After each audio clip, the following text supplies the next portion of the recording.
Dane Rudyard has been a very prominent figure.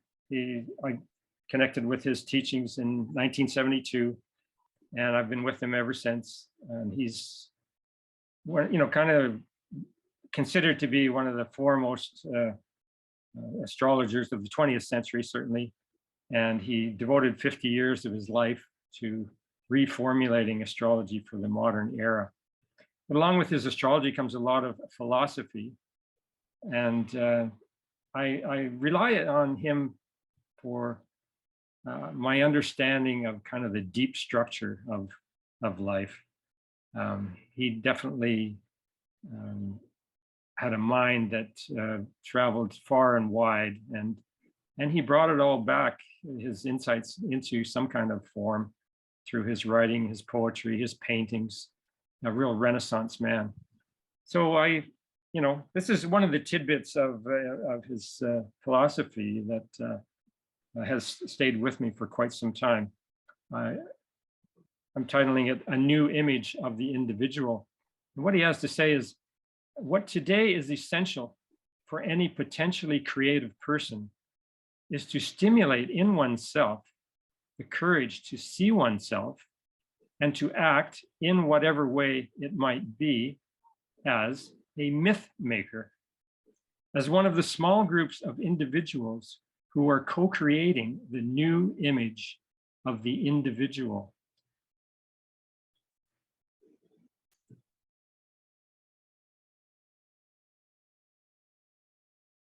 Now, in the 80s, there was a book, The Aquarian Conspiracy by Marilyn Ferguson. And I think she has a really good take on the whole nature of myth and myth making. Myths are not for believing or disbelieving. They are for using.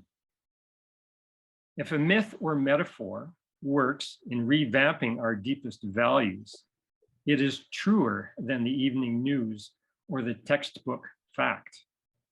Myth, poetry, art, and music are truths of a different dimension, sustenance and regeneration for the tired spirit.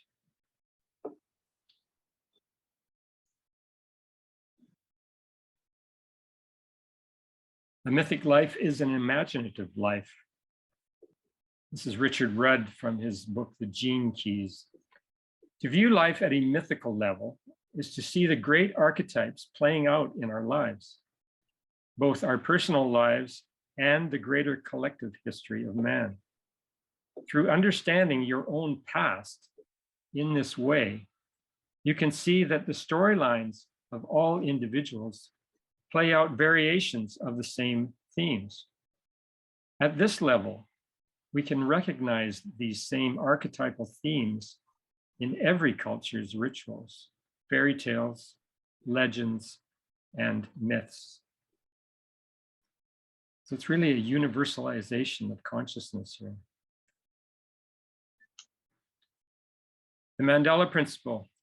On the lightning path, the celestial language of astrology is used to evoke a person's unique mythological birthright.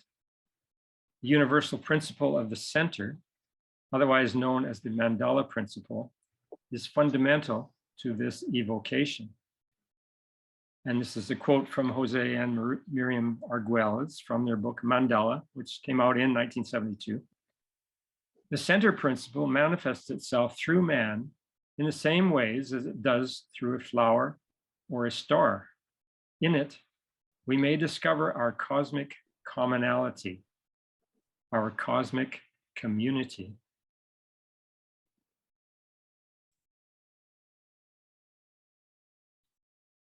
One's astrological birth chart is a mandala of personality.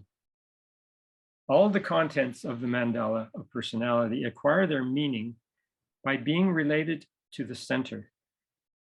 They are potentially, if not actually, powers which the central I should be able to use in order to express itself. So the birth chart as mandala. And within those powers, which align with each planet and with the sun and moon, Amongst those is Uranus, which signifies the power of transformation. So as Rudyard says, Uranus represents essentially the power enabling man to ascend from one level of consciousness to the next. That is to experience a true metamorphosis.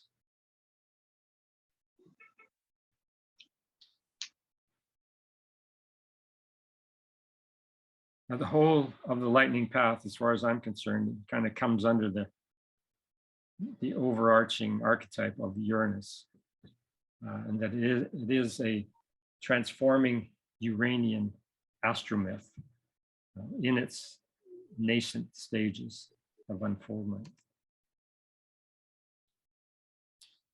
In its fullest expression, the lightning path is a transforming Uranian astromyth that includes the eternally recurrent myth of the feathered serpent, beneficent spiritual figure known throughout the Americas under a variety of names, including Quetzalcoatl, that was the Aztec, Kukulkan, Mayan, Viracocha, Inca, and closer to home, Pahana from the Hopi.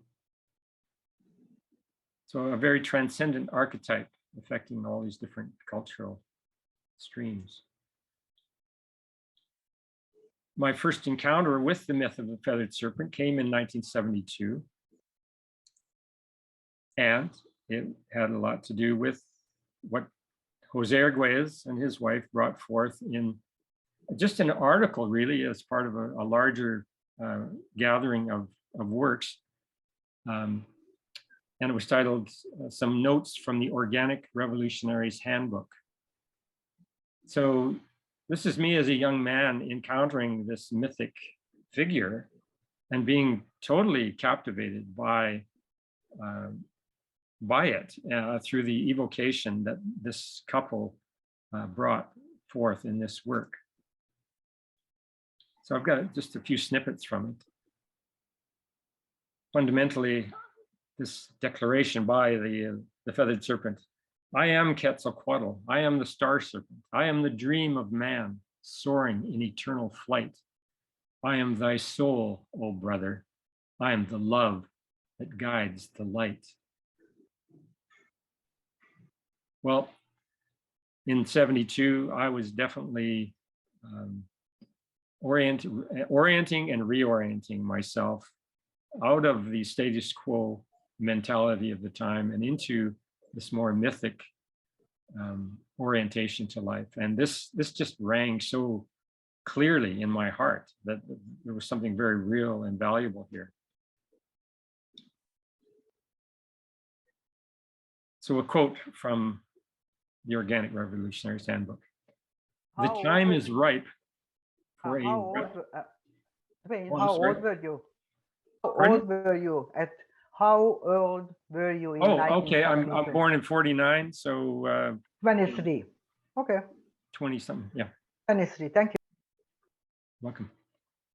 So yeah, I'm that young man, and I'm encountering Jose, who's 10 years older than me. So an elder that I connected with there. The time is ripe for a radical turn of events. Radical means return to the roots. It means turning away from the present direction in which all our activities are headed, socially, culturally, educationally, scientifically, artistically, economically, and politically.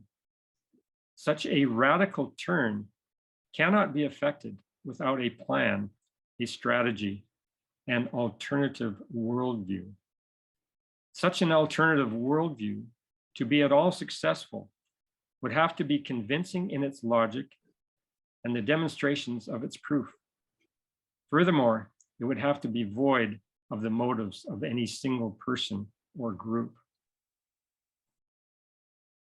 So a universal call.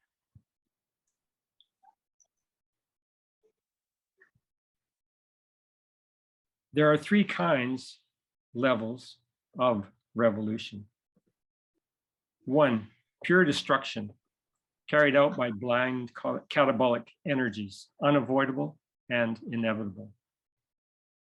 2, Maya mud pies, the shifting of power from one base to another, illusory change. And number 3, mystic or organic revolution, total mind-body transformation of seed base extending outward. Understand that this change is part of the process of another cosmic initiation. But what is revolution? It is to revolute, to make another volute, to turn again, to return. What is a volute? It is one complete manifestation of the will, a turn of natural force. We have a diagram of a volute, a little spiral. Where does a volute come from? The center of another volute. Volute, revolute. Thus, revolution is the process of going from one exhausted manifestation of the will to a new manifestation of the will. So I encountered this, as I say, in 1972, which was exactly the year that I also encountered Dane Rudhyar and his teaching about the lunation cycle. And it was the year that I instinctively started journaling according to the phases of the moon. And to my way of thinking, this whole notion of the volute, a volute became a lunation cycle. And there's this ongoing process of going from the new moon to full moon and back to new moon was volution and revolution. So this gave some substance to this whole journaling quest that I was on. It helped me see it in a more well, in a kind of a revolutionary context. I was, as that young man, I was starting to feel like, wow, I'm not alone in this, and there's some way to participate here that feels meaningful, and let's continue on and see where it goes. And it's been quite the journey. So it wasn't until 1985, and again through Jose Arguelles as the inspirer, my first encounter with the sacred Tzolk'in calendar of Mesoamerica, and most generally recognized through the Mayan tradition. So there's Arguelles I'm encountering his book, Earth Ascending, which came out in, I think, 1984. 1985, I'm turning those pages, and it is just the most incredible book of knowledge that I'd ever encountered. And I'm still to this day, working with it. And it very much accorded with my my way of learning, which is very often through image, even more than word. And Jose and I, he's a sun in Aquarius, I'm sun in Aquarius.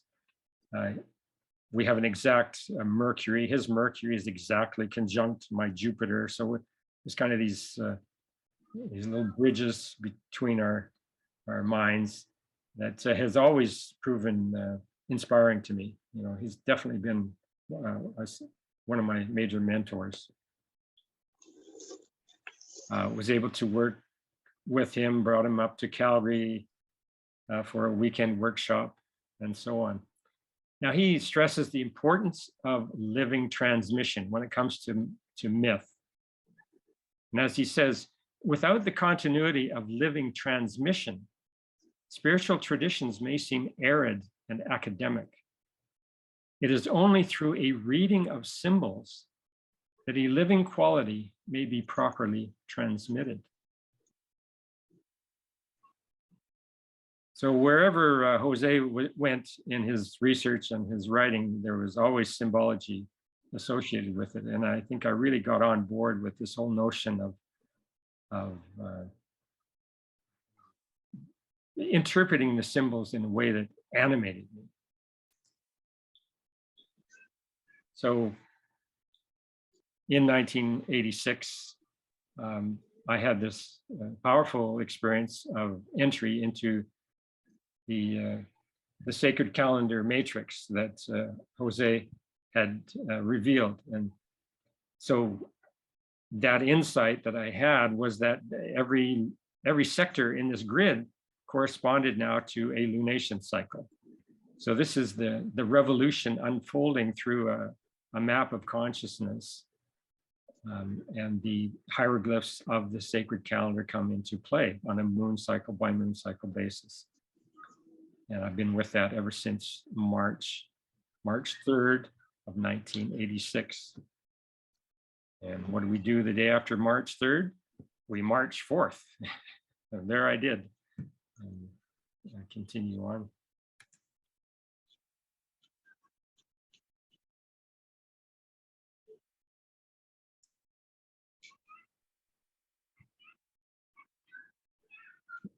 There's a kind of a historian, William Irwin Thompson. Some of you might know his works. This is from his book, Darkness and Scattered Light. A clock enables you to be on time, but a sacred calendar, excuse me, enables you to move with time. Exactly right, as far as I'm concerned. So the sacred Tzolk'in calendar, this is in its radial expression. But this is how it felt for me at the time when I first entered the calendar grid. The sacred calendar relates the smallness of the individual life to the greatness of universal time. For it is the calendar which enables the individual to extend his horizons beyond the limits of his ego.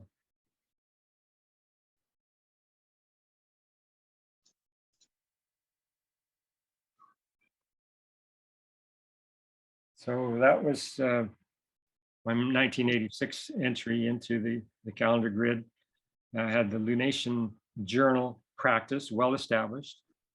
And I think it's only because I had that practice in place and had stayed with it for what at that point was 14 years, that made me ready to get this insight, which was essentially just a change of scale, a dramatic change in scale of the use of the sacred calendar. The Tzolk'in grid, normally used at the scale of 1 day per sector, I'm now using it at 1 lunation cycle, 29.5 days per sector. So you get the sense of this change of scale. The structure remains the same, and this is the fractal principle in operation. The structure remains the same, but the scale is what changes.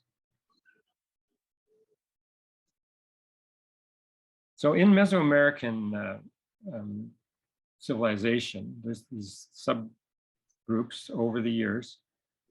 This gives a sense of going back to the mother culture, the Olmecs, and then into the Maya. And the one that we'll be exploring here now is the Teotihuacanos, who preceded the Aztecs by 1,000 or more years. And it seems that the whole myth of the feathered serpent is said to have originated at Teotihuacan, or at least it really took hold there. And Arguelles had a life-changing experience on top of this pyramid, the Pyramid of the Sun, at Teotihuacan, when he was 14 years old. His father had taken him to Mexico, and they had gone up the pyramid, and he had this tremendous insight into his life path, and that really kicked him off into this journey, his own mythic journey into Mesoamerican cosmology, especially. So Teotihuacan is acknowledged as really the first metropolis of the Americas. At its peak, there may have been 250,000 people lived there. It was a highly artistic community. It is believed by many that the whole all of these pyramids were sheathed with murals from top to bottom, and there are many many remnants of those times. Now, in his book Cosmic History Chronicles, Arguelles regards or expresses his understanding of the Pyramid of the Sun at Teotihuacan as a very significant present day artifact, we'll say. And as he says, all knowledge of this world and previous worlds is coded in the Pyramid of the Sun and is awaiting the moment of transfer from the fifth to the sixth order of cosmic reality. In the sixth sun, mind will open to the absolute. During this era, we will see the development of the mind as the science of telepathy. So, as you know, we've been talking in the last couple of Zoom calls. Telepathy has definitely been a part of what we're exploring. And I was just delighted to come across this quote.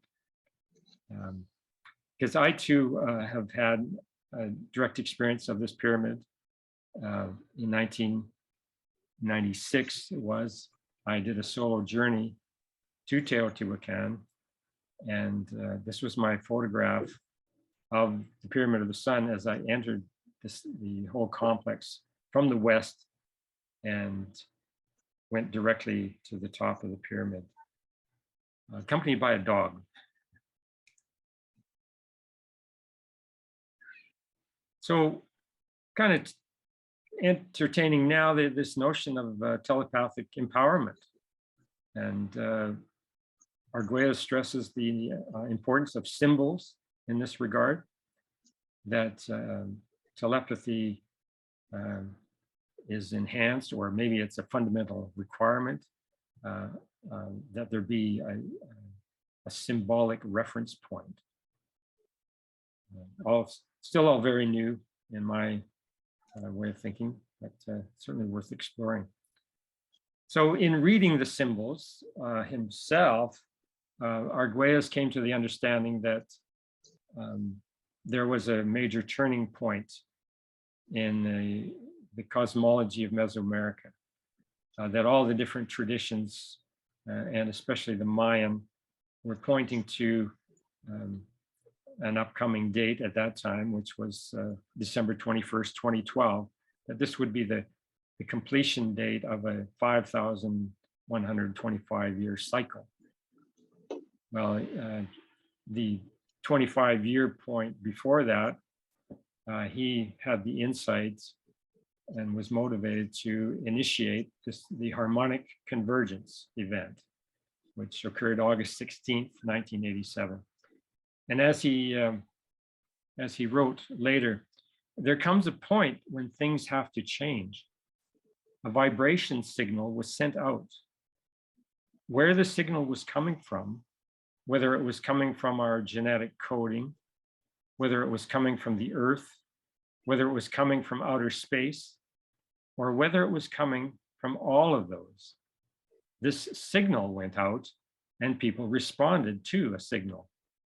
It is very much like when a species gets a signal to change the direction of its migration pattern.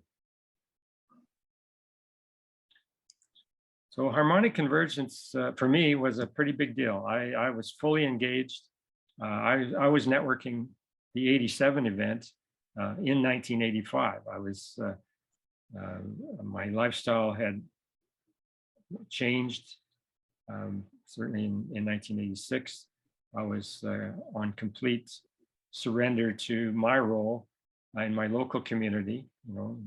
I became the spokesman for the event and had that responsibility, which I discharged as best I could. And it was a very joyful time. It was a very, there were many encounters with nature, with crystal plantings, with ceremony. It just went on and on and on. And then it culminated on the 16th of August out at the Stoney Indian Reserve west of Calgary at sunrise. I think there were about 80 of us there. And then at noon on that day, we came into the very center of Calgary and right into the Olympic Plaza, the newly opened Olympic Plaza, right in the heart of Calgary. And that completed the celebration for the Calgary version. Now, harmonic convergence happened at sacred sites all over the world. So it's really an uplifting time for the spirit of humanity.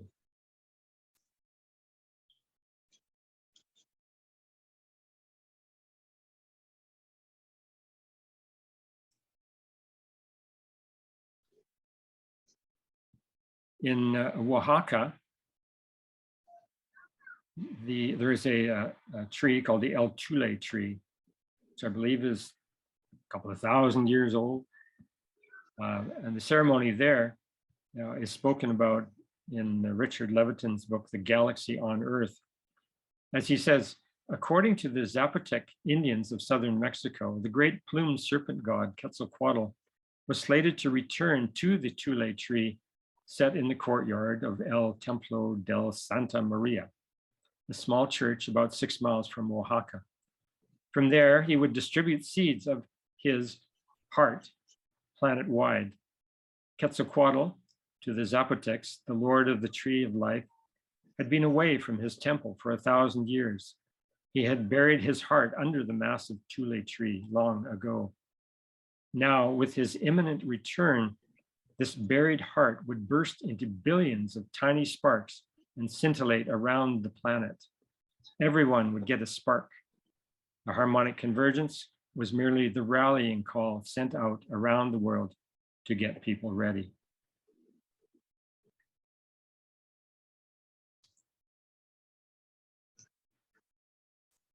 So, post-harmonic convergence, mythic engagement. What does that look like? Well, if you're myself living on Cortez Island and in relationship with Teresa Wild, you're being creative, you're painting, you're creating ritual, you're engaging people in this returning mythological character.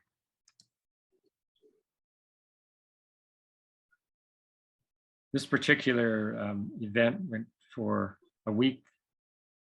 Well, the initial gathering was a week, and then it went into a changing gallery experience every week for the whole of the summer.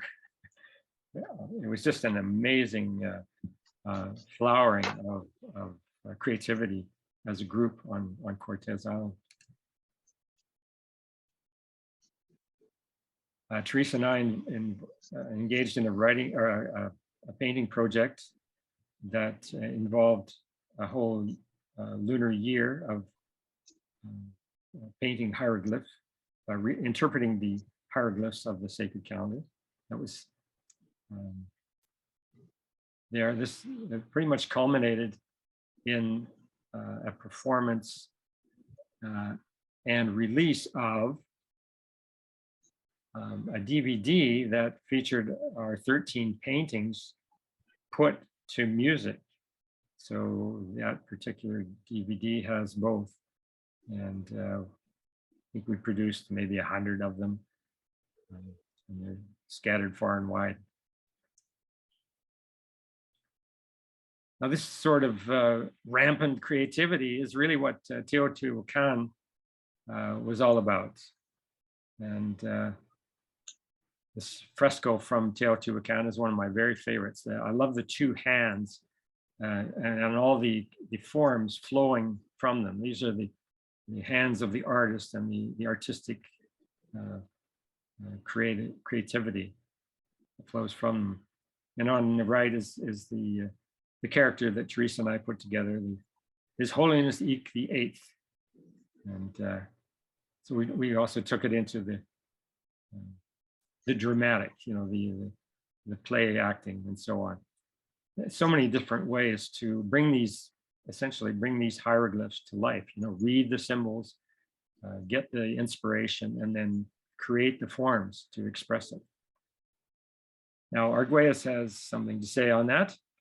Intuitive reflection upon these symbols may open the doors to further insights, connecting and relating the thought and culture of Quetzalcoatl both to other spiritual systems as well as to the needs of the present day seeker.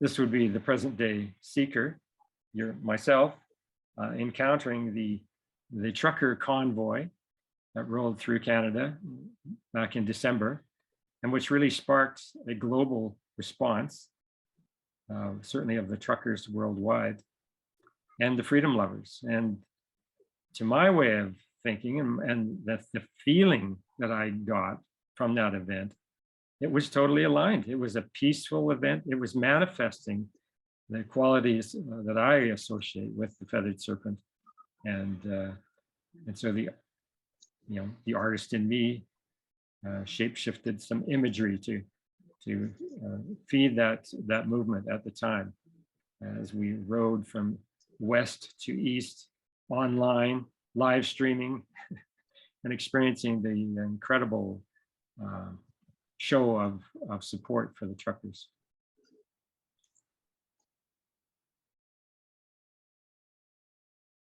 Another area of creativity aligned with the feathered serpent mythology is the creation of the Lightning Path website, which I've put many, many hours into, which is online right now. And I'm just, once again, just so happy to see this character show up. As you know from the previous sessions, I kind of kicked everything off with this sense that I was in telepathic communication with a dolphin, and that this particular dolphin seemed to be signaling that or representing that connection. Anyway, he's come up again. This is an image that I've discovered between now and the last time we met.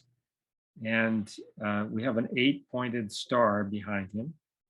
And the initial resonance with the dolphins was also, associated with number 8. So it's also confirmation for me of a new vector of expression on my part, which is to be creating music inspired by the dolphin, well, with the cetaceans, the dolphins, the whales, the porpoises. I'm now actively engaged in creating music using GarageBand on the Mac.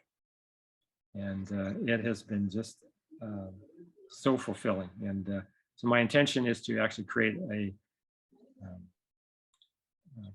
catalog, of an album of songs devoted to cetacea.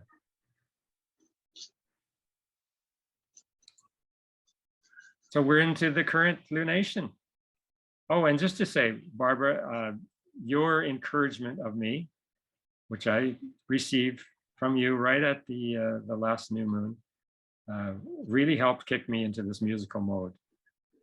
Barbara sent me this image the very next day, and it just felt so right to be pushing ahead with the music and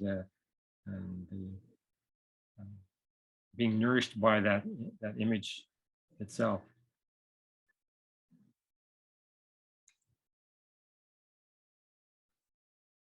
So we're moving out of the Chuen moon into an ebb moon.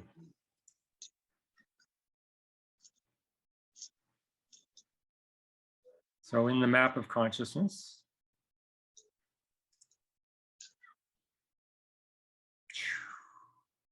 there we are. Now, just to, I haven't really brought this forward before, but if you count from, so the number 1, and then is the little mandala guy, and then you got 2 dots for number 2, 3 for 3, a bar for 5. These are groups of 13, or they call them trichinas. And I'll be saying more about this in future sessions, but each 13 unit trichina constellates 13 hieroglyphs, and I refer to them as temples. And this is another way of representing the notion of temple. So 13 moons starting from the left and climbing to the 7th. So there's 7 stages to bring you to the peak, and then back down to the 13th. So this is one lunar year, is one way to look at it. And there are 3 key symbols in any lunar year, and that's the 1st, the 7th, and the 13th. So over on the left, we have 1 akbal, which is like we're grounded in mystery at this particular time. As we go to the, the 7th, we have the symbol for the cosmic gateway. Now it's that commanding 7th hieroglyph that gives the overarching tone for this lunar year. So we're in the lunar year of the temple of the cosmic gateway. The last time we were in this particular configuration was 9/11, which happens, that will coincide with the 11th moon of this particular lunar year. And I'll have more to say about that as we move along. But for the present, we're in the 10th moon of this lunar year. 10 has keywords associated with it: manifestation, intention, motivation, true identity, foundation of essence, self, aligned manifestation. So as cosmic journeyers through this celestial mindscape, these are qualities that we might want to meditate on at this particular time, and look to implementing. This whole notion of intention, of manifestation. This is a prime time to really bear down on that process. I'll certainly be carrying this notion into my musical creations. It's going to take some work to manifest it in the fullness that I can anticipate. But I'll be feeling charged by the recognition that this is the time, this is the appropriate action for this particular moment in time. Now, once again, Barbara's creativity showing up. This is a detail of her rendition or interpretation of ebb. There's the more complete image. And we have keywords for ebb: abundance, harvest, chalice, emptiness, open vessel, quickening. So once again, as the artist, I'm imbibing these keywords now. I'm fortifying my soul with the wisdom of the elders, which is coming through here at this time. It's like the elders are pointing us in the direction of, harvesting the fullness that we've been experiencing, like drawing forth and quickening our vibration so that we can work together and work in alignment with cosmic order.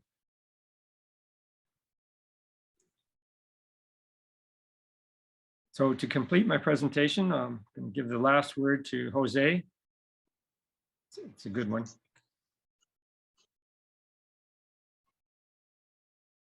The last barrier to self-empowerment is the need for validation from others.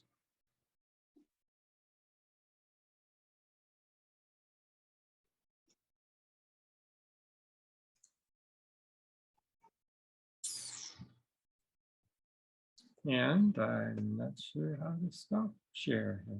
Oops.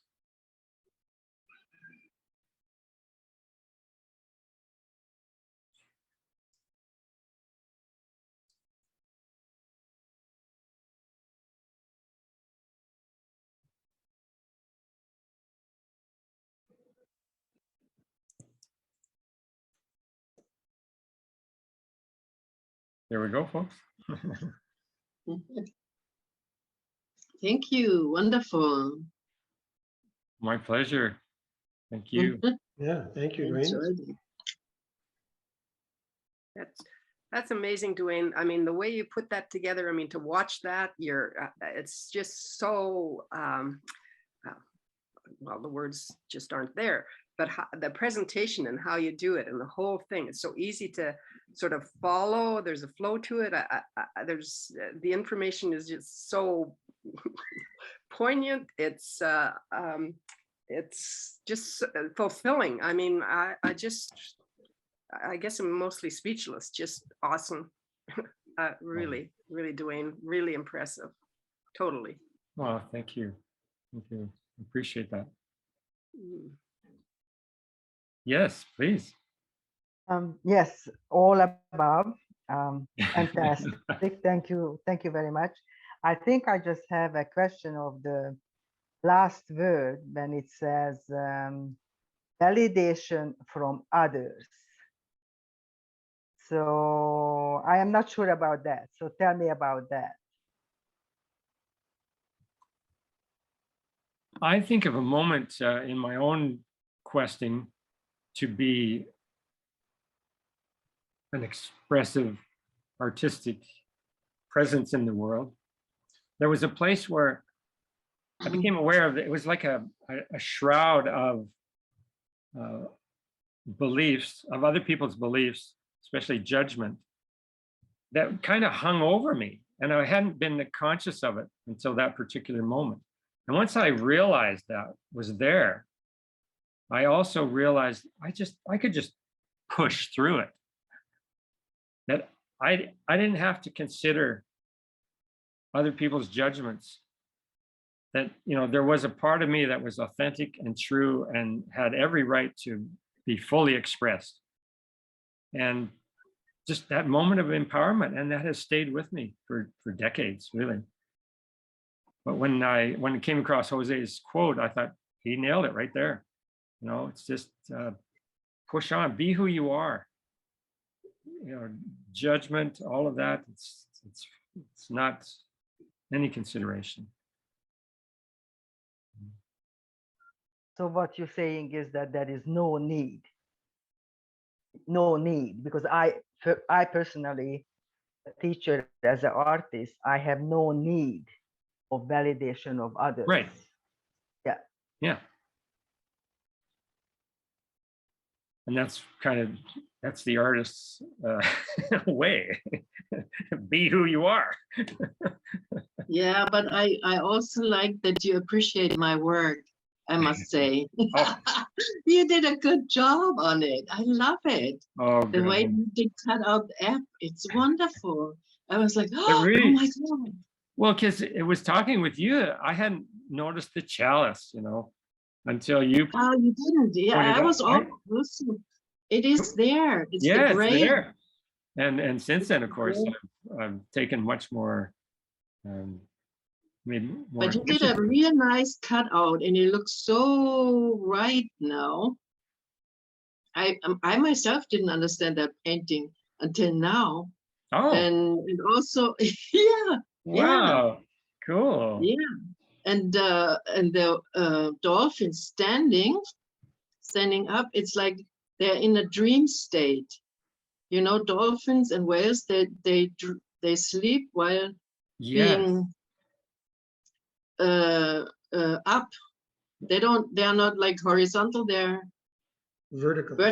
Yes. So they are dreaming, and they're aligning. So this is perfect. What you said, you know, it just made sense. My paintings made sense to me. That, It's you know, when you fun. say the word alignment, I think of the images I've seen of the whales, like you say, vertical.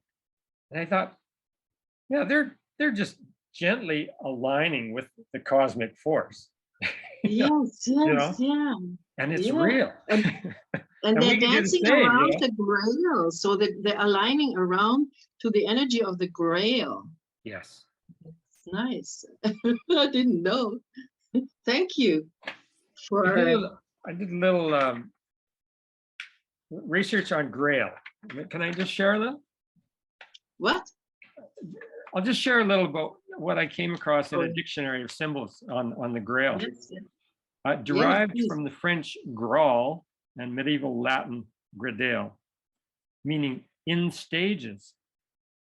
Wow. And I thought, yeah, stages. A volute, Wow. a revolute, revolute, you know, stages. Yes, And those yes. that process brings us to the place eventually of some kind of fulfillment. Amazing. Yes.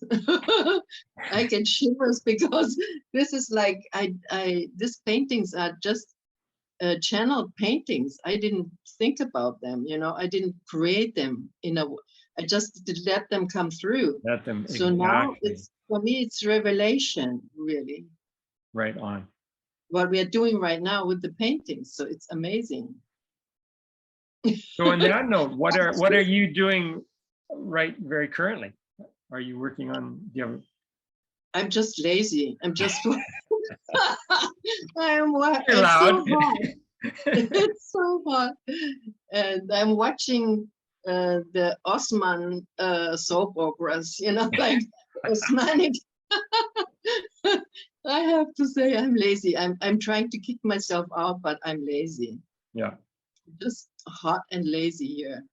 you gotta adapt to the heat. I know.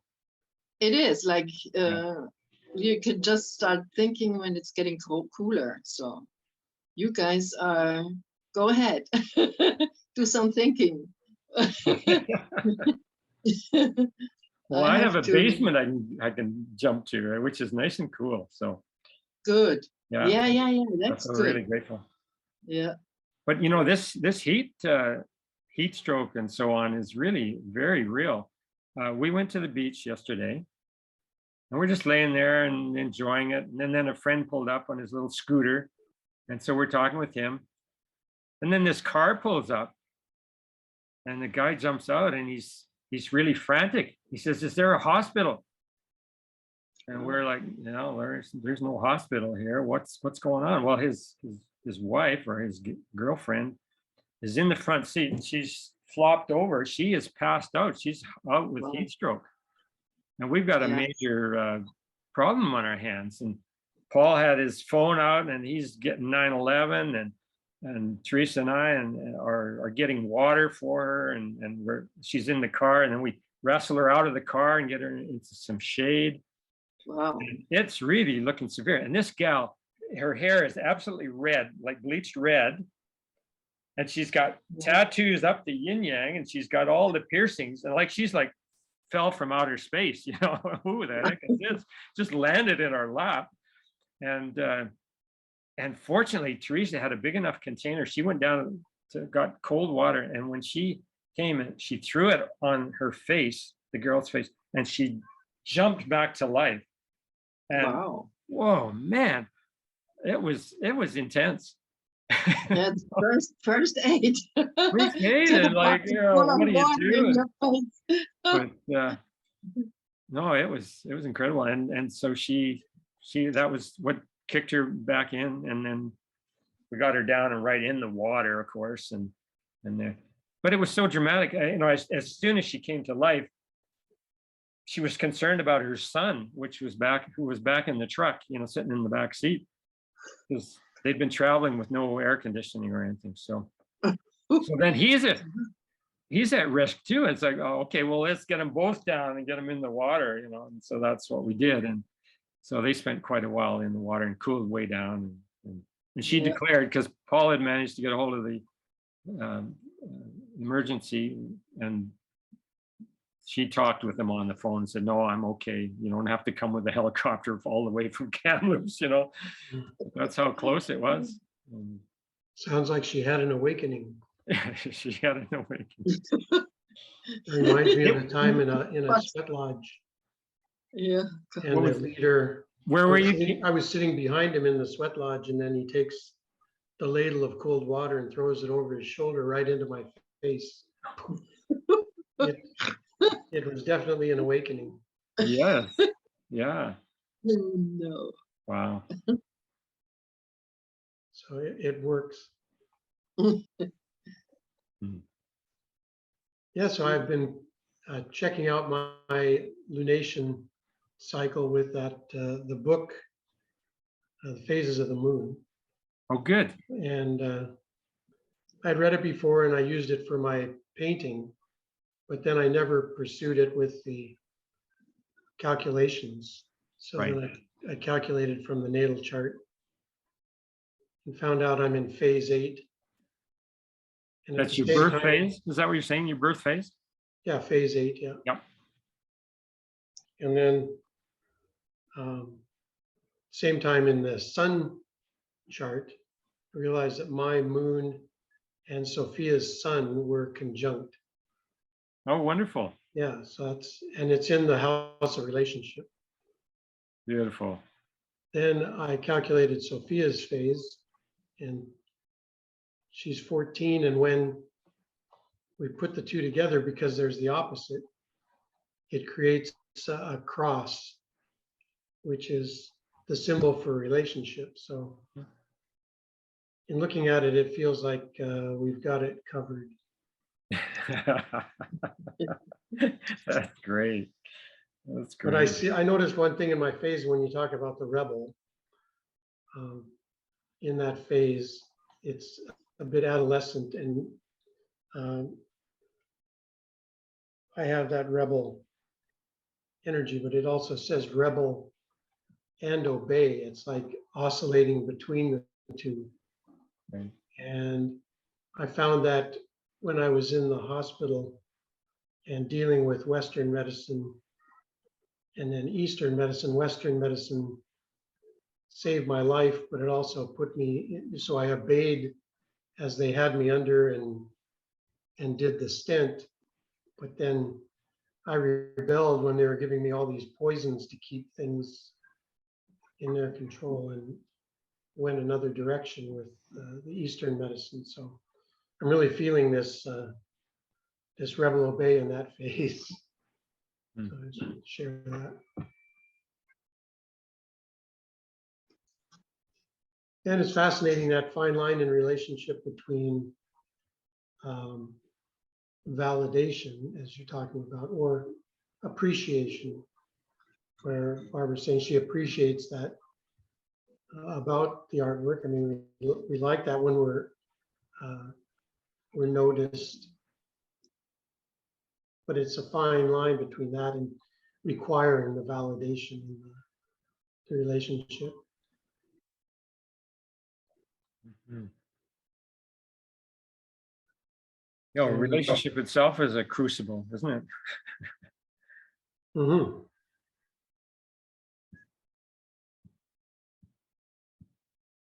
Yeah.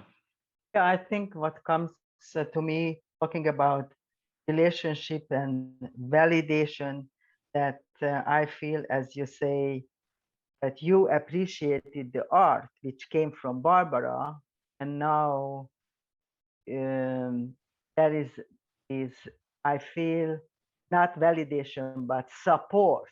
Like it feels like the art which comes from Barbara supporting your work.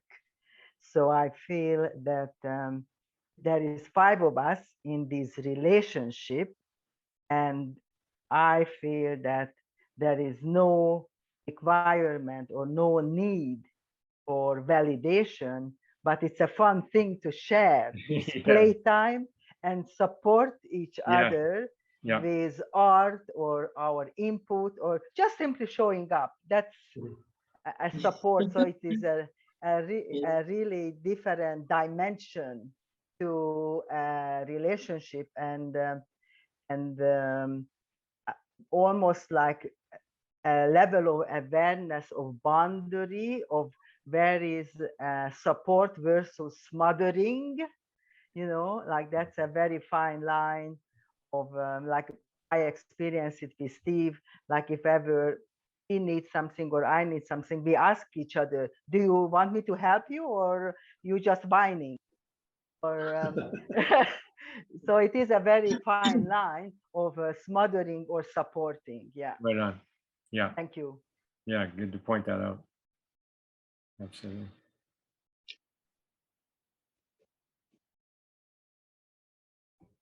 It's also, it's like we are on the same path, trying to express, like you with your music, me with what I did, and then finding, because we are not very conscious while we are doing it, we are not connecting it like logically, we are just feeling it, producing it from our inspiration, intuition, and the capacity of channeling.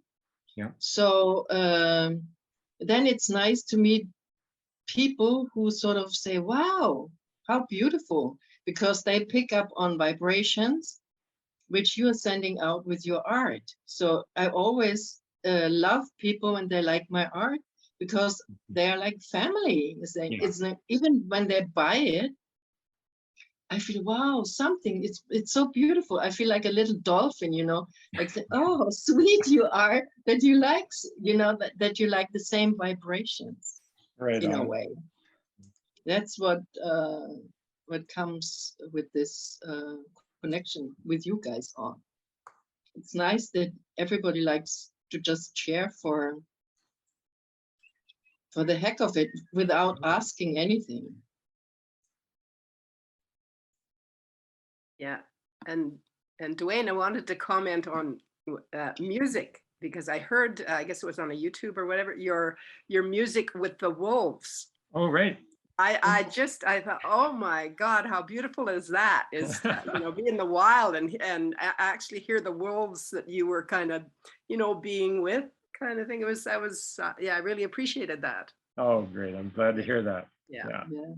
So I'm sure it'll be just as awesome, if not more so, with the gradations, you know, doing your music with them. Yeah. It's really I just have to say it's like a frontier, and I feel like I'm adventuring into this whole new domain, you know, and yeah, that particular Dances with Wolves, I called it, Yes. was particularly gratifying because I had spent time by myself in the wild and had recorded that encounter with them, and they seemed to come back night after night, and it just was like, God, this is an opportunity to connect with these guys somehow, you know, and so yeah, just, and then, you know, months later, I'm walking down to the waterfall, and suddenly there's 5 or 6 coyotes up in the hills right close by, all the sand hills, and then there was one of them, I think there was one, the female was in heat, and there was the rest of them on her trail, but they were scattered all over the place, but they were all totally connected, you know, like I encountered the network, or the pod of of coyotes, and I was able to get some photos, so that was really fun to be able to bring those photos and that recording together. Yeah. So. Yeah. But this new venture, you know, it started, or part of what kicked me into gear was having my guitar, and then this little device. It's called an ebow, and you hold it on the string. So you line up with the string, and you send this along, and it has a little battery, so that I guess the battery's dead here right now, but it vibrates that string, so it's like an infinite resonance point. You know, you can just keep it vibrating at the same tone, and then you can raise it a little bit. So it starts to sound like a whale.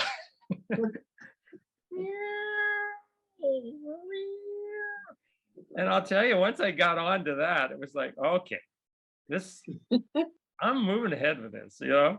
This is, regardless of what it means to them, you know, if they could ever start picking up on this, this is going to be quite the interface to explore. Because that's what I'm imagining, is at some point, I'm going to be in position to put this out and see if there's a cetacean out there that's even going to pay attention to it.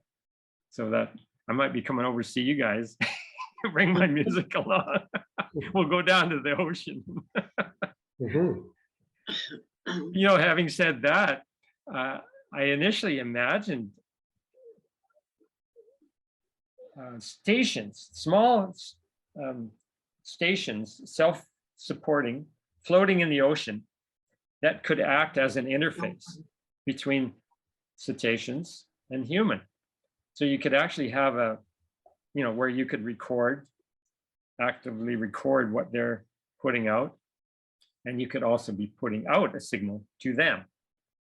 And so in my research, I come across a place in Hawaii where these guys, they thought, oh, wouldn't it be cool if we brought the whale sounds into the general store here in town, in the little village. So that's exactly what they did. So you would walk into the store, and if there's whales or dolphins in the area making sounds, you're right with them. You know, it's just blending through your shopping day. And I thought, oh yeah, that's the future, eh? You know, like we can do it. We can bridge. I mean, that's just kind of going one way, but there's a whole frontier. And I am so glad to see through my research that there's countless encounters going on now between humans and cetacean. And so much of it is being documented. You know, Steve, you come across videos. I know Sophia, we got onto that one with the big humpbacks that you guys had been in the midst of your Alaska cruise kind of thing. There's just so much happening in that interface. And there you are, Barbara. I think that island, you know, you've got a whole dolphin presence there ongoing, right? Yeah, they're there. Yeah. And I was just thinking, I did send you a story I did write about a whale story. I don't know if you got it. Oh yeah, well, cool. This guy plays the didgeridoo on top of the water. So he's called Ali, and he plays to connect again with the whales. I don't know if you did read it, but it's a beautiful story. I like that story so much. And it's like Whale Town and all this kind of Cortez energy. Yes. And then the whale hunting, so the destruction from the corporations and stuff. Yes. Killing all the whales, and then this information that comes that we need the whales. We need to, because they're family. Yes. They dreamt us into existence. Millions of years. Here we are with the dreaming again. Yeah, I saw a meme yesterday to kind of end the month of Chuen and how we interacted with whales and dolphins and fish in the past. So this meme is of a medieval knight looking into the water, and there's a fish surfaced, and the knight says, "Oh, I understand you're that mystical speaking fish." And the fish says, "No." Yeah, you get it. Back in the medieval times, I don't think they wanted to communicate with that type of human. Right. I think it's changing now to, I think they're willing to help us out if we help them. I think you're right. And I know Dr. Lilly, he certainly felt that. And I'm really appreciating Lily's linkage back to Aristotle and to the Greeks, and then the image that you came up with, or that you and I both came up with, it was from the Grecian times. I mean, I just have this sense that there was something very vital going on at that time in terms of an exchange, active exchange. And it's lovely to And then see. it got lost in the Dark Ages. Got lost along the way, exactly. Yeah. But we're coming around again, the revolution. Mhm.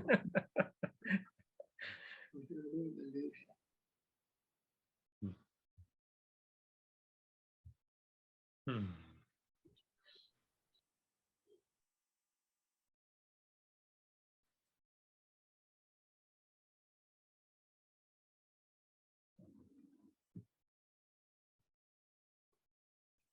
What a wonderful pod.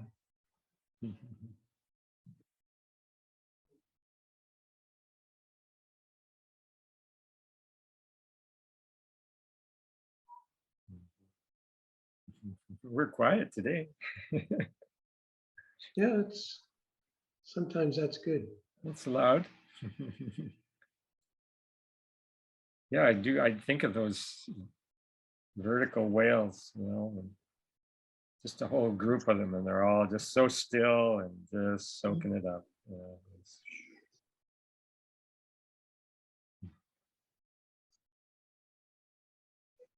So you're visualizing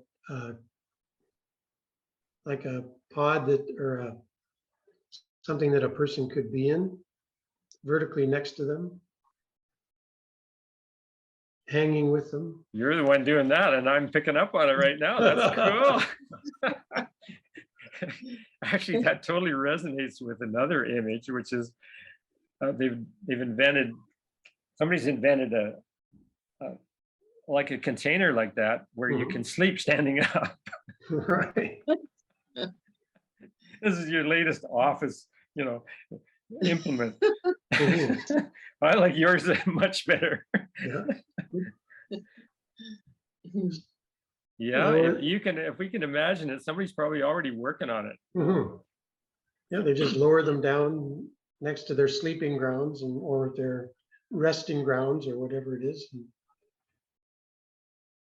just So be now there with I them. see one with, I'll have to take my electric guitar with me and have my e-bow and just kind of vibe with them. Mhm. See if we can get something going here.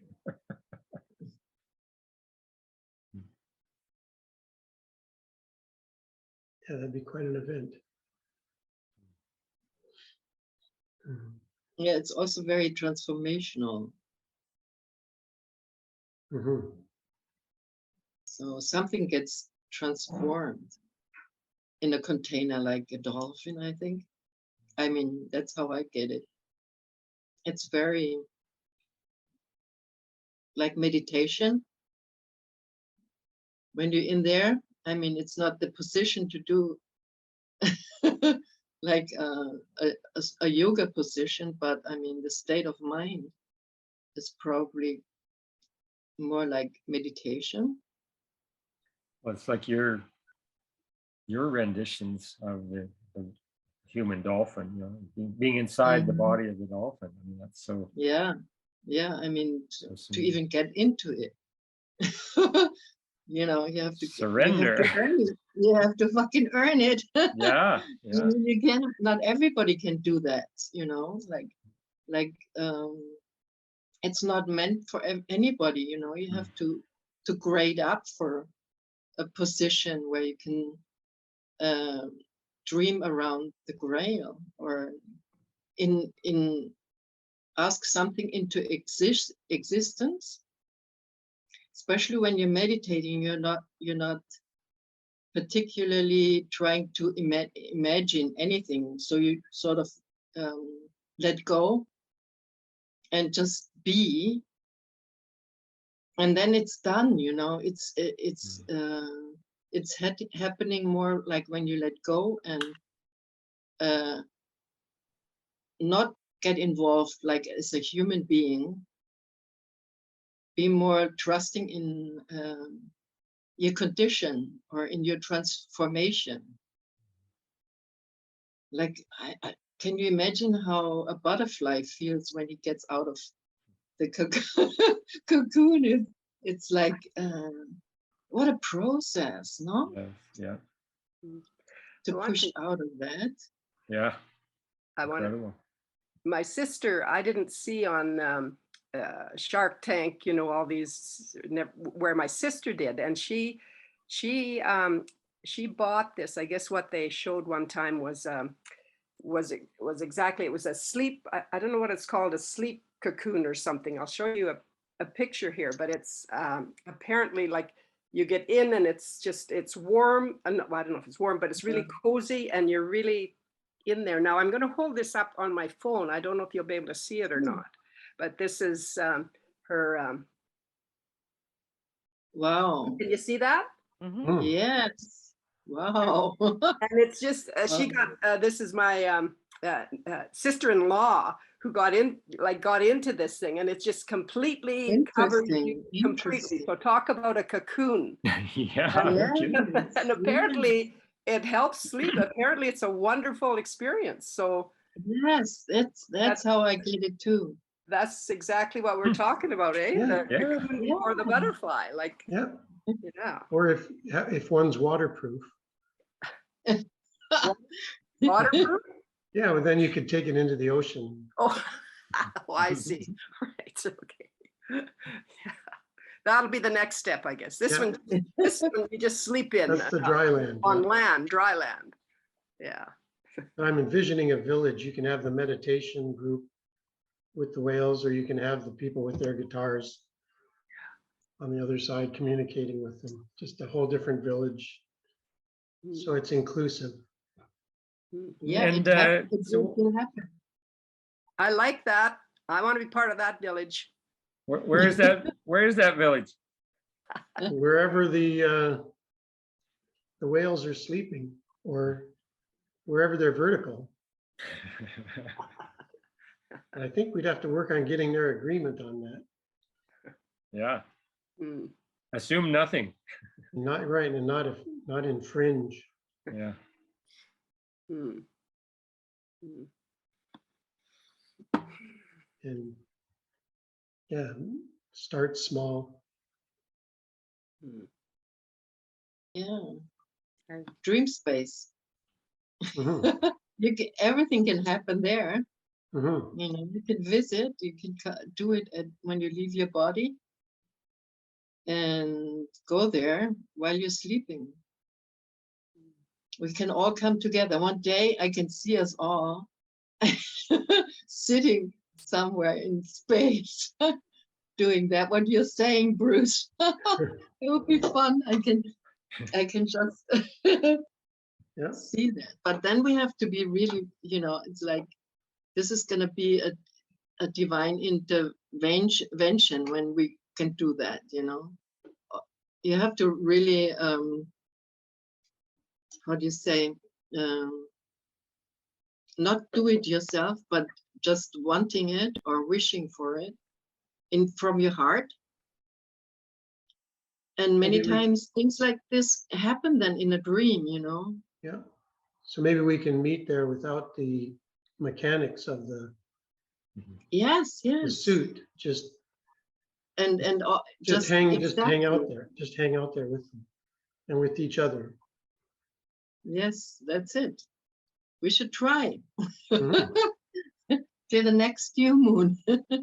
Then we can talk to each other and see, oh, did you see me? And did you hear Dwayne play his tune? That sounds like journeying. Yeah, something like that. Mhm. Why not? Absolutely. I swim to you guys every time on new moon. I have to cross the ocean. And I'm there in seconds, you know, it's amazing. So if this reality, we can do things like this, what can we do in non-reality, like in our dreams? Right. That's the Because telepathy part. Exactly, that's even faster. So we just Maybe gotta there's a space we can. locate some whales, a location. Yeah, that's probably what we yeah, I feel like Dwayne is also like a pioneer in new territory. There we are with Uranus again. You know, he wants us to open up that space so we can sort of experience more stuff on the other side of our thinking and our being in this reality, which is like super boring right now. I think with this, with this fear porn going on everywhere. It's horrible. Turn it off. Yes, turn it off. I hate to interrupt, but I'm going to have to go, so I don't want to just disappear with Okay. Okay, sweeties. Thank you, Joanne. Bye. Really good to see you. Yeah, lovely. Thank you So for- I love to be thank part you of the for pod, showing. hanging out out Yes. this way. Yeah, happy Yeah. hanging. Happy hanging. And see you in the next new moon. Mhm. Right on. Yes. see you. Okay. Bye to Okay. all. Love Yeah, to bye. all. Bye. Bye. Bye now. How do I? Yeah, there we go. I have to. Well, I kind of missed where is Joanne living? Where is she from? I missed it. Calgary. Calgary. Okay. Yeah. So you live close by, or the same community. Us? Yeah. Just over the mountains. Oh, couple of thousand away. Oh, We're living closer to Dwayne. Like, yeah. I'm kind of midway between you guys. midway. And, Yeah, and yeah, her. yeah. You are midway. Yeah. Mhm.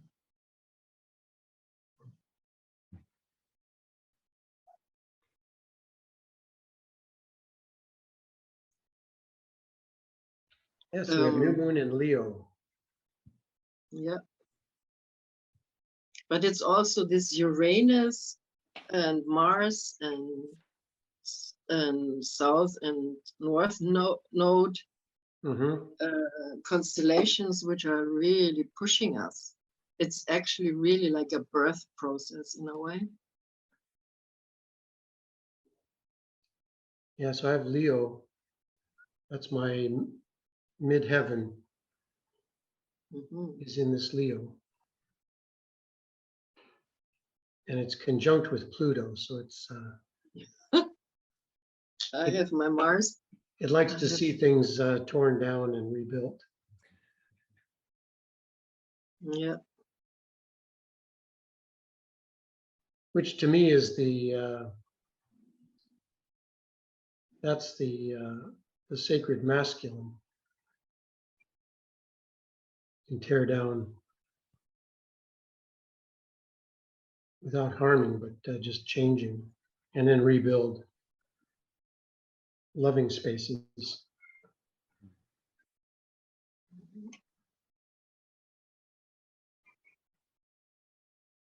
Yeah. Doing it with the fire of Leo.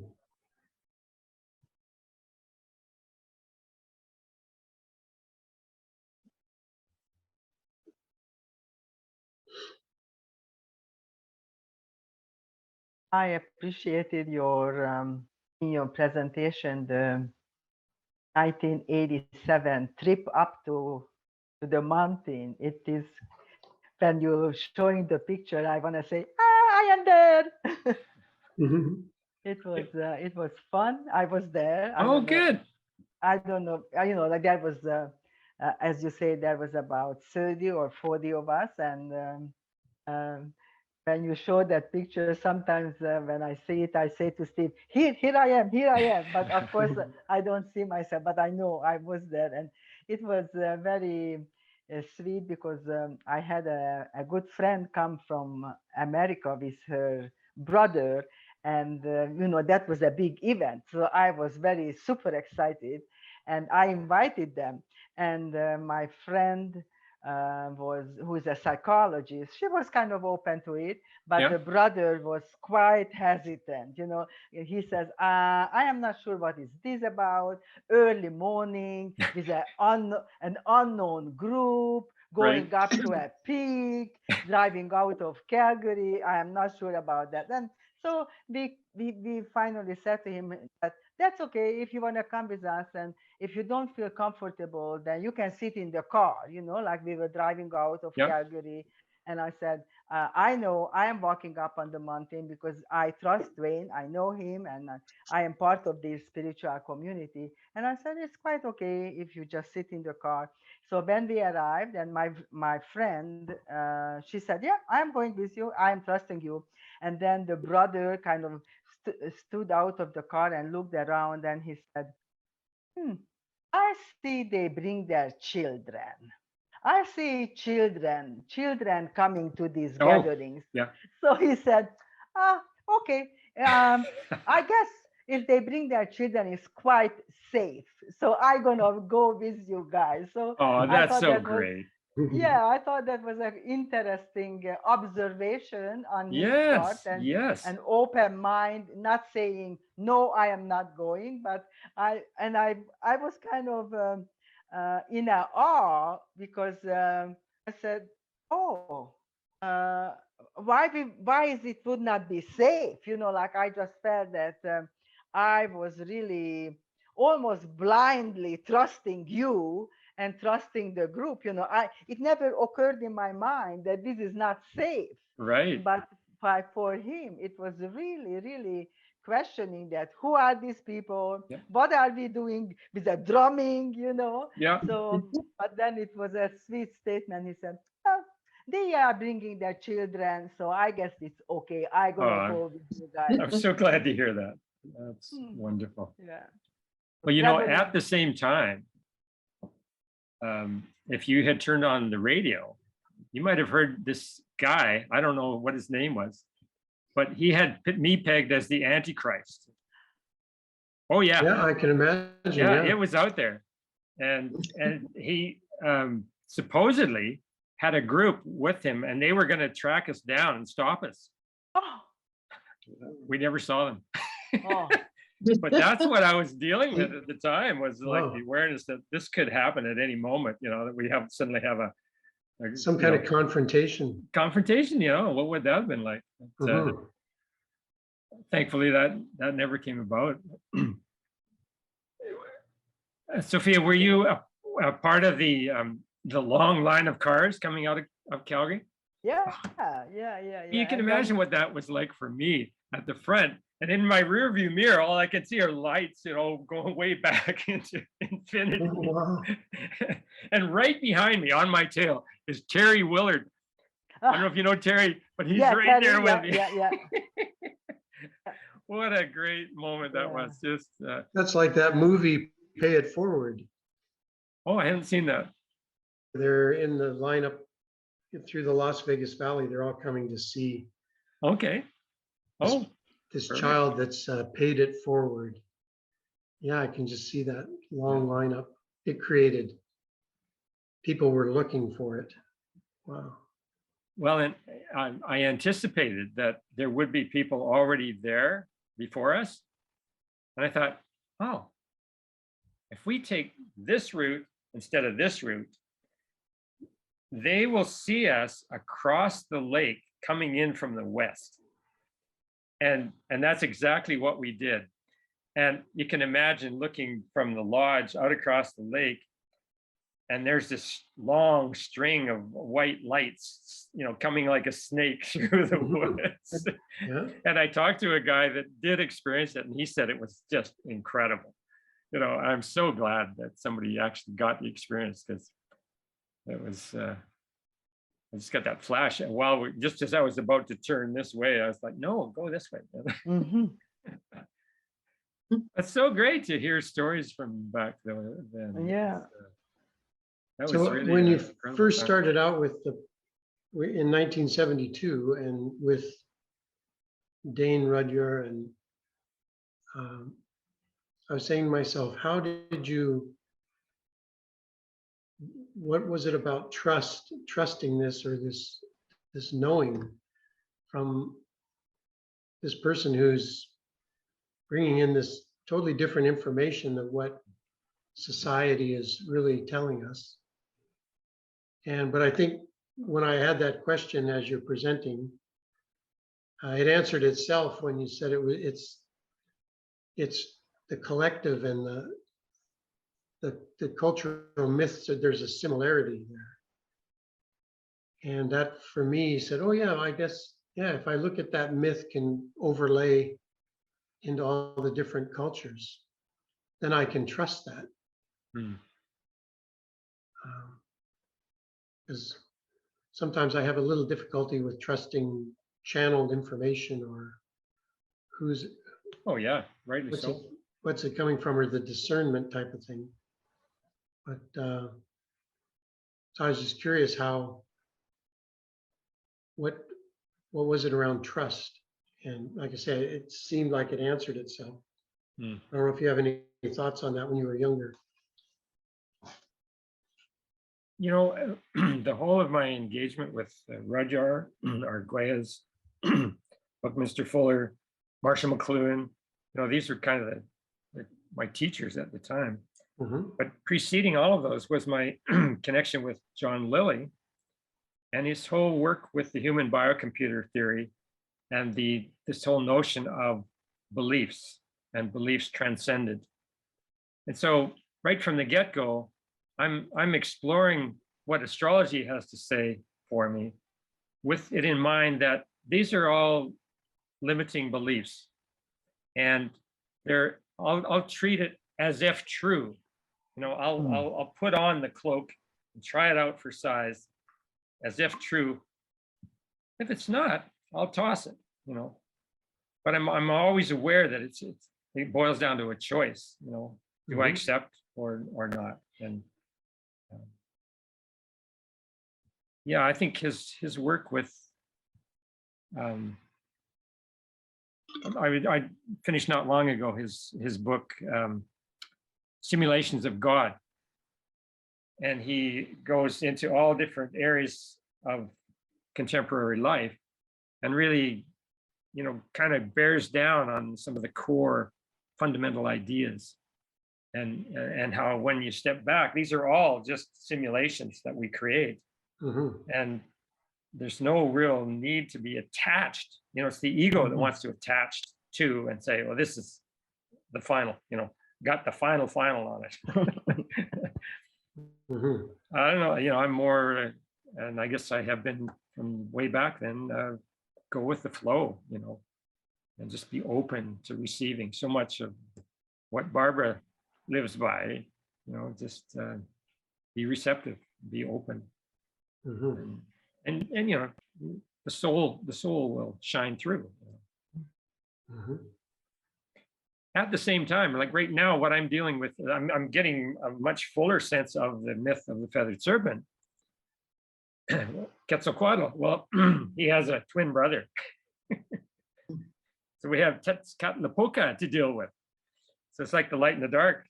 Okay. And it's only by, you know, all this research that I've started to come into a sense of, okay, well, I'm really in the larger picture, I got to take account of this guy. What's he about, you know? Yeah, I haven't heard much about that guy. Yeah, no, he's definitely the polarizing force, you know, and then I've discovered that the Aztecs, of course,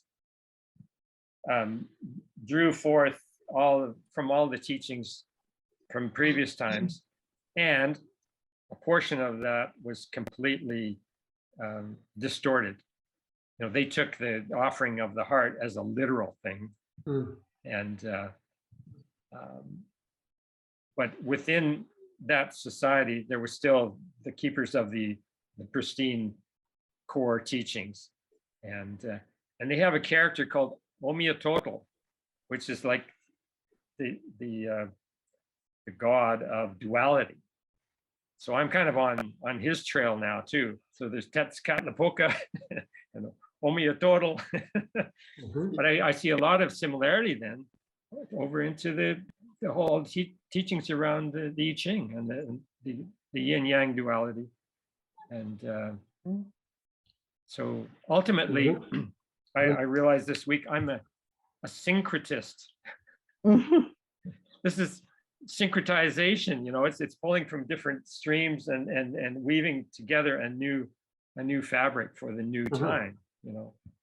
And it's a totally legitimate venture, you know. These things have to be updated over time, and you know, and Yeah, just and going. it's your work, it's your life work, you know. Yeah. It's like your life is like it's not, you began and it's continuously going on. And I mean, in the end, it's your culmination or your whatever you had to do in this life will show up. Yeah. Or you stop, you know, some people just stop doing anything. Yeah. And or because they need to hibernate or wait for whatever, or things are blocking them, so they have to you have to also overcome your blockages. And you're very lucky because you're Aquarian. I think Aquarian, they can think so openly. I have my ascendant, I think it's in Aquarius, but I can see it because the Aquarian mind or the Aquarian thinking is very close to how I see it, because you don't have to get attached to anything. If you find a string, okay, keep it or let it go, and then breathe it to put it together, weave it, turn it like music. Yeah. And then you like that sound, and then you go for that direction for a while. Yeah. And yeah, and all of a sudden you find this building you did, or this painting or this art. And this is this curiosity, which is like, not everybody has that. No, So that's you're true. very lucky, Dwayne, because you have this, you pushed all these doors open already and saying to Uranus, open more, you know, can I look some more? I mean, this is like, you have to want to explore. Yeah. And you don't want to, like what we learned is like just, you know, skills which others did before. But why not do something nobody has done before? Exactly. And that's more like what you're doing. Yeah. You know, you're really, you have this pioneer energy, which, and when you go that way, then the door is open for others to come. Right. You know, if there's a hole in the sky, which you poke through, it's kind of wide enough for all. Oh yeah, there's another matrix out there. Well, let's go there. Let's go there. Yeah. It's fun. I mean, it's an instinct in us. I feel it like that. I want to know more than I know already. Why to sit on something you know already? I want to explore. That was always my theme. And 72, I was in India. So I went to India. That's right. You went to For Aurobindo, 1 did you year, not? I went, yeah, Oroville. Auroville. I stayed there for 1 year, and I wasn't scared or anything. I was just adventurous. And just facing the moment. Yeah. I was thinking fear. I never had any, you know, I didn't even let it come up. I was so like drugged by this feeling of adventure. Beautiful. It's like no other way. Then nothing else can come in, I think. When you're scared of something, it will happen. Oh, for sure, you know. So, but to be free and not scared, but it's very hard to let go of fear, I think, for a lot of people, because we are trained like that. But growing up in the woods, I was pretty fearless. I must say. I think I have Mars in Leo and Pluto too. So people are more scared of me than I'm scared of people.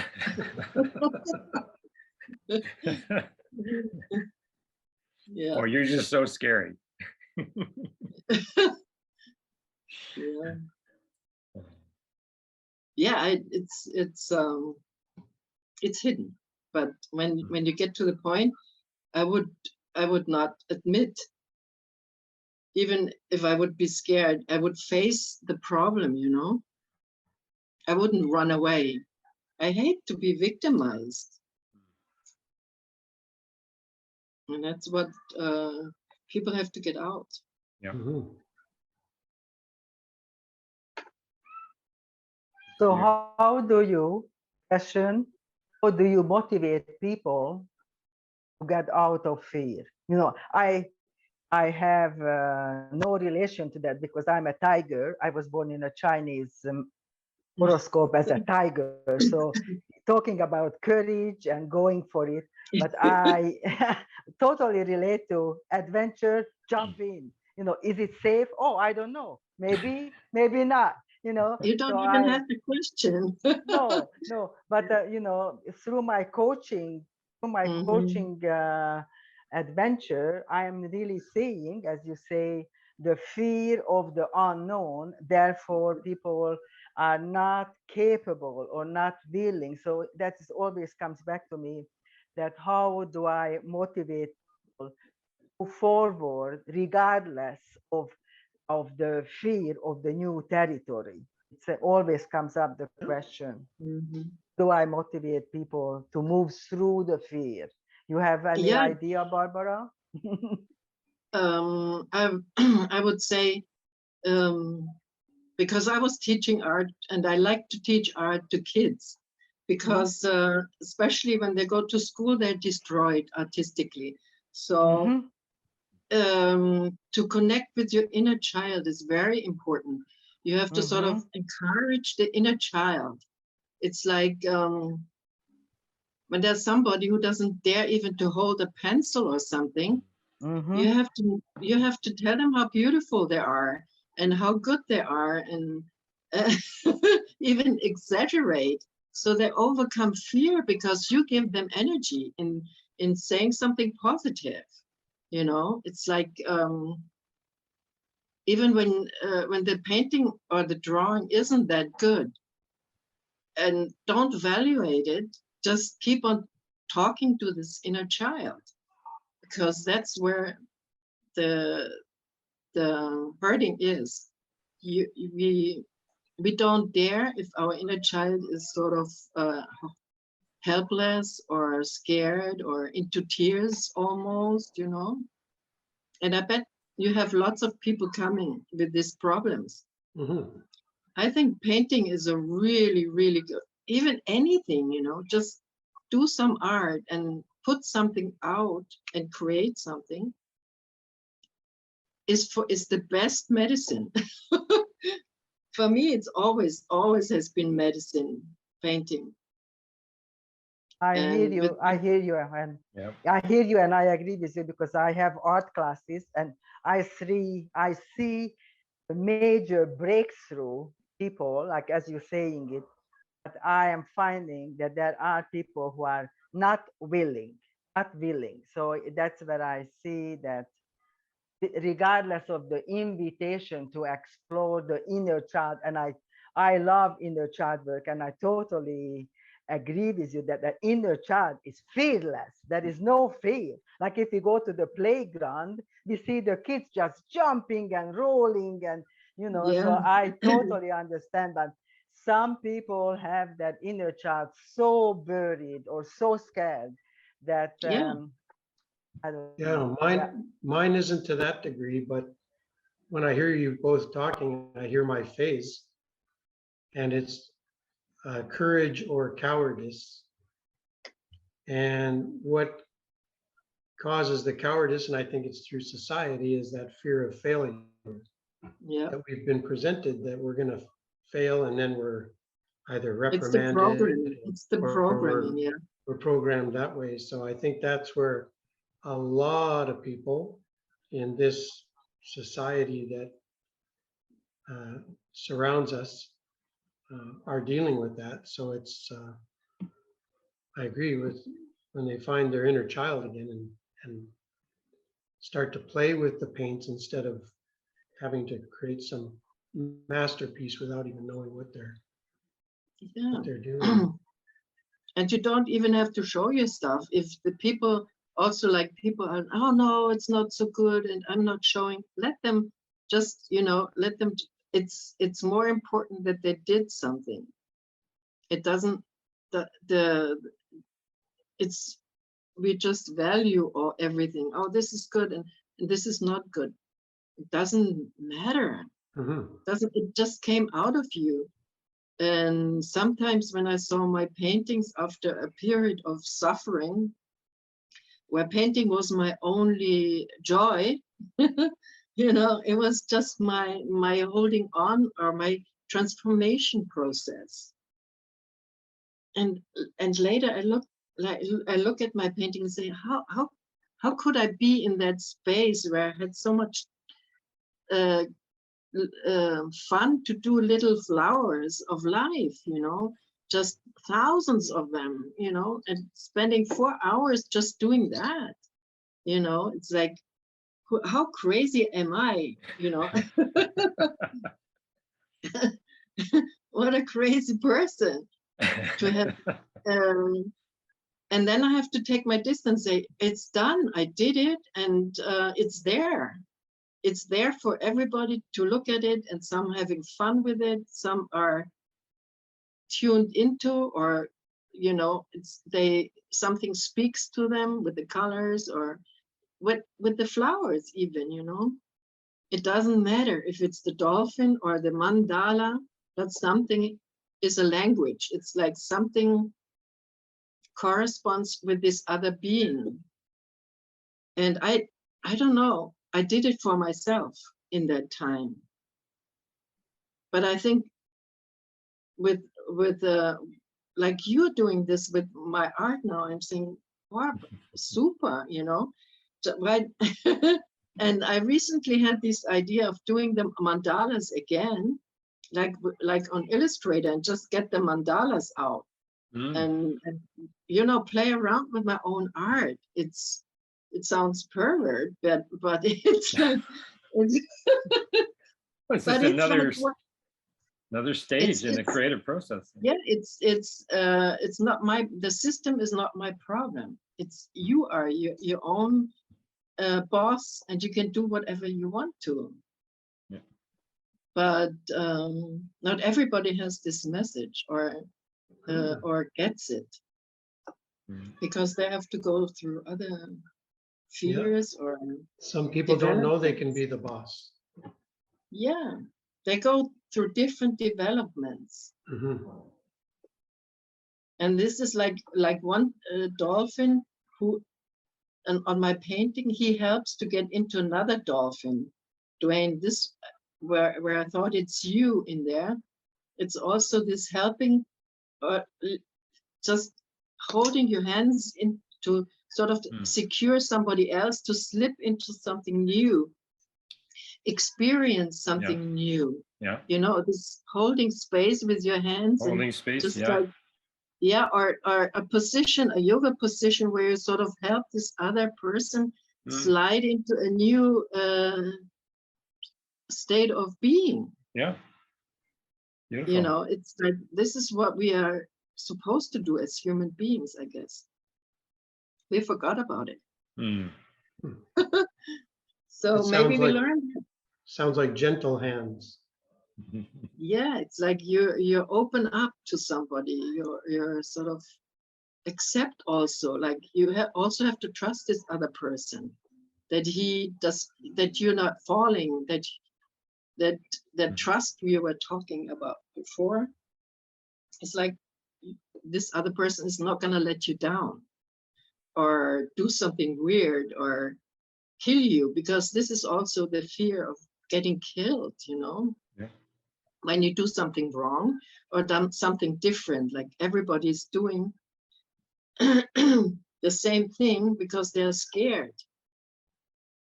You know, and I never was like that. I hate crowds. And sometimes groups with same-minded people, I can deal with it.